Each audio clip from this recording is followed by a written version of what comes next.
আদালতে বিচারকের রায় ঘোষণার আগে রূপাকে সুস্থ করে রূপাকে নিয়ে আদালতে হাজির হলো অর্জুন। হ্যাঁ বন্ধুরা, আমরা এমনটাই দেখতে পাবো অনুরাগের ছোঁয়া ধারাবাহিকের আগামী পর্বগুলোতে। মিশকার বিরুদ্ধে জোরালো কোনো প্রমাণ না পেয়ে যখন রূপার কেসটা অন্যদিকে মোড় নেই, তখন মহামান্য বিচারক আদালতে লাঞ্চ ব্রেক দেয়। অন্যদিকে দেখা যায় দীপা তখন রুদ্রমুক্তি ধারণ করে ডাক্তার অর্জুন চক্রবর্তীকে নিয়ে হসপিটালে রূপার কাছে হাজির হয়। দীপা সাহস করে রূপার ফাইলে সই করে দেয়। অর্জুনকে বলে, অর্জুনদা, তুমি চেষ্টা করো রূপাকে সুস্থ করার জন্য। কঠিন এক লড়াইয়ের মুখোমুখি হয়ে যায় দীপা। হয়তো রূপা সুস্থ হবে, না হয় রূপার কন্ডিশন আরও খারাপ হয়ে যাবে। তবে এই লড়াইয়ের ময়দানে দীপা কিছুতেই হার মানবে না, মিশকাকে সে শাস্তি দিবেই। তাই সাহস করে অর্জুনকে অনুমতি দেয় রূপাকে ইঞ্জেকশন দেওয়ার জন্য। আর তখন দীপার কথা মতো অর্জুনও তার ইঞ্জেকশনটা রূপাকে দেয়।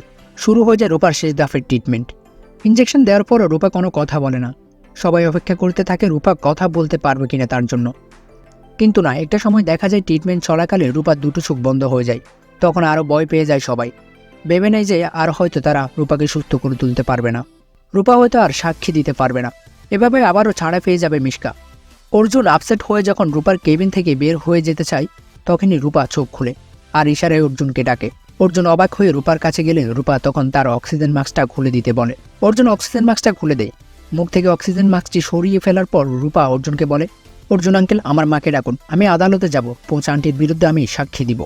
রূপার মুখে এমন কথা শুনে অর্জুন চিৎকার করে দীপাকে ডাকতে থাকে। তবে ততক্ষণে আদালতের কার্যক্রম শুরু হয়ে যাওয়ায় কোর্টে চলে যায় দীপা। আর পর্যাপ্ত সাক্ষী প্রমাণের অভাবে মিশকা কেসটা ফাই জিতে যাচ্ছিল।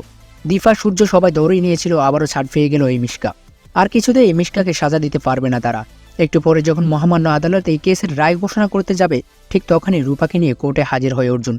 আর আদালতকে বলে, মহামান্য আদালত, রূপা এসেছে আর সে সাক্ষী দিতে চাই, কিছু বলতে চাই আদালতে। রূপাকে দেখে চমকে যাবে মিশকা সহ সবাই। অবাক হয়ে তাকিয়ে থাকবে সূর্যদীপা। তো বন্ধুরা, তোমরা কি এমনটাই চাও রায় ঘোষণার আগে এভাবে রূপাকে সুস্থ করে আদালতে হাজির হোক অর্জুন? জানিয়ে দাও কমেন্ট করে। বাংলা ধারাবাহিকের সব আপডেট সবার আগে পেতে এক্ষুনি সাবস্ক্রাইব করুন আমাদের চ্যানেলটি। ধন্যবাদ সবাইকে।